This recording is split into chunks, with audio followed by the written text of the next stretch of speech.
After about an hour of sanding, I've tacked it clean because surface prep is key here.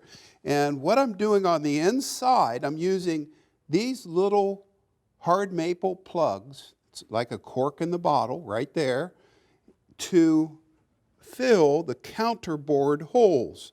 When you use that sharp shoulder on that countersinking, counterboring bit, you can drill it deep enough that these plugs then tap right in. I could trim them flush, but actually I like that look and the way that's wedged, it's there to stay. And then on the drawer front, look at that. Ribbon mahogany, that's just absolutely gorgeous. And this is absolutely a perfect fit now. That's exactly what I want. And a mistake people make is that they would drill the hardware holes before they finish it.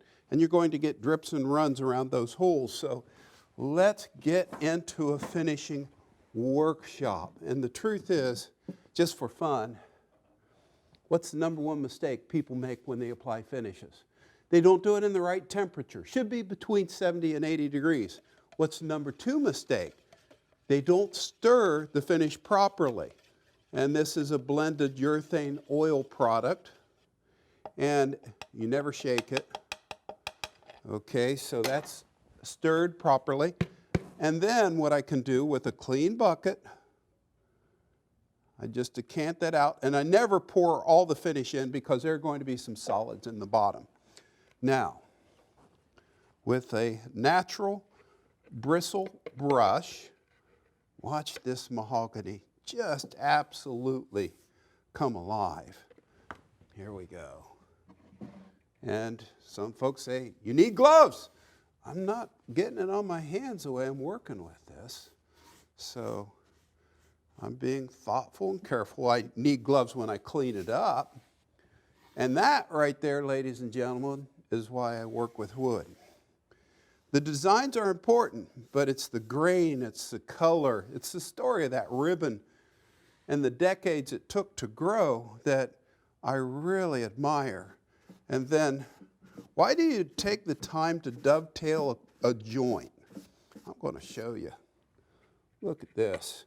And the legs are flat, and they have two screws that have the flat board to prove that, but look at the dovetails right there.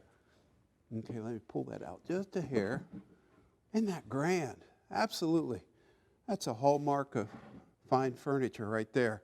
And then the other thing that I'm going to do, because we have limited time, is I'm just going to tilt this top to you so that you can see it's solid, but watch what happens with that bird's eye maple right there. And bird's eye, that's hard maple, and over time, in exposure to ultraviolet light, it gets that pumpkin color. And I wouldn't even dream of staining this piece. I'm going to let time bring that up on its own. So I'm going to brush this out. And the key to my furniture is always working with the grain, letting the grain tell the story. So I'll get that brushed out. And oh, by the way, look at that waterfall edge where the grain just wraps right around at a 45. The joint virtually disappears. That's what happens when you do accurate square bevel cuts, just like that, because you can't see a gap the way that rolls right around. Beautiful. Get the finish, and then we'll mount the hardware. Boy, this is fun. And all thanks to Jada. She inspired me. I've never tried mid-century modern before. I like the look. It's simple and graceful.